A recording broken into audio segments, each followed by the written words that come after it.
Brought to you by Agilus Diagnostics.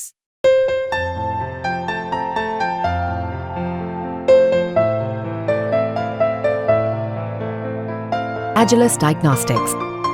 हमारे साथ इस वक्त बातचीत करने के लिए मौजूद है तानिया के कज़न प्रतीक, मैं सबसे पहले ये जानना चाहूँगा क्या इन्फॉर्मेशन आपको पता चली थी तानिया को लेकर के कल जो पूरा हादसा हुआ? मेरे पास आज सुबह फ़ोन आया था घर से कि ऐसा ऐसा कुछ हुआ है, तो उसके बाद से मैं यहाँ आया हुआ हूँ और अभी तो यहाँ पे जो भी प्रक्रिया चल रही है वो चल रही है। बट ये बहुत ही दुखद घटना है। ये सभी लोग के लिए एक सीखने वाली बात है कि इस तरीके का ट्रेजेडी एक किसी बच्चों के साथ होता है और इसकी ज़िम्मेदारी किसकी बनती है, कौन है वो शख्स और उसको क्या सज़ा मिलती है। इसका एक एंड रिज़ल्ट आना चाहिए सामने।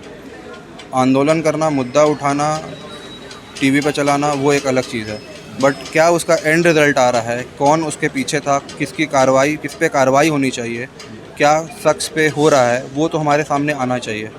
तभी जाके बच्चों को इंसाफ मिलेगा।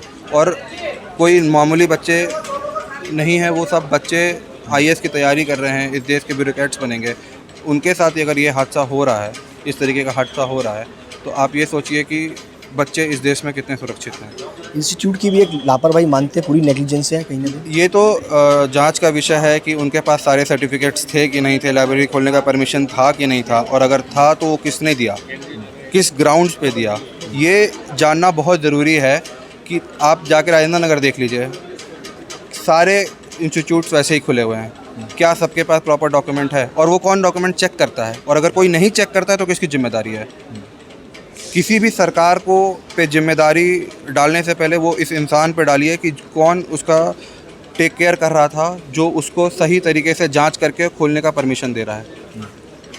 पानी जिस तरीके से भरा उसकी भी इन्फॉर्मेशन आपको मिल पाएगी? नहीं, मेरे पास उसकी इन्फॉर्मेशन नहीं है, बट ये बहुत सोचने वाली बात है कि पानी अचानक से कैसे भर गया बेसमेंट में कि बच्चे निकल नहीं पाए। ये एक बहुत बड़ा जांच का विषय है कि पानी का निकलने का कोई सिस्टम भी नहीं था या अचानक से पानी कैसे आया। ये तो एक बहुत बड़ा जांच का विषय होना चाहिए। लगता है कि ये जो बच्चे आईएएस की तैयारी कर रहे हैं अपनी जान पर खेल करके इस तरीके से बिल्कुल बिल्कुल बिल्कुल, और इसके लिए हर एक इंसान जिम्मेदार है। वो माँ बाप भी जिम्मेदार हैं जो अपने बच्चों को ऐसे जगह पे भेजते हैं जहाँ पे जांच नहीं करते हैं, चेक नहीं करते हैं। ये गलती हमारी भी है, हम एज अ सिटीजन हमारी भी ये गलती है कि हम वो सब चीज़ें नहीं देख पाते हैं कि हमारे बच्चे कहाँ पढ़ रहे हैं, क्या फैसिलिटी मिल रहा है उनको, क्या नहीं मिल रहा है। ये सर ये बहुत बड़ा ट्रेजेडी है। आज 3 बच्चे मरे हैं, बहुत मर सकते थे। अब आप लोगों की मांग क्या है?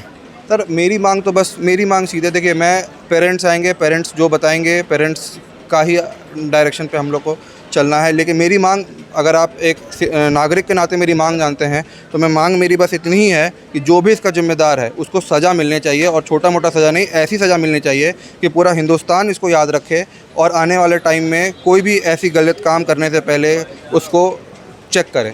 तानिया, एक आखिरी सवाल है, तानिया जो है वो कब पढ़ने के लिए यहाँ पर जो है वो आई थी, किस सन के अंदर आई थी और कैसा उनका वो था जब उनको लास्ट कोई बातचीत हो पाई थी? नहीं, मेरी से तो अभी बहुत लंबे टाइम से बातचीत नहीं हो पाई थी।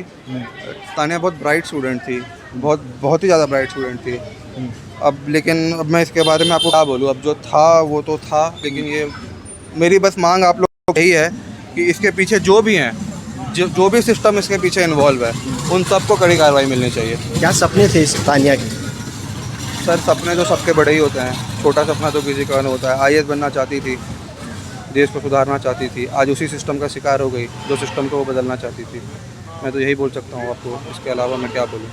बहुत बहुत शुक्रिया। हमारे साथ प्रतीक जो कि तानिया के कज़न, इनका साफ तौर पर कहना है जिस सिस्टम को लेकर के वो अपनी पढ़ाई कर रही थी, आज उस सिस्टम से ही वो कहीं ना कहीं हार गई।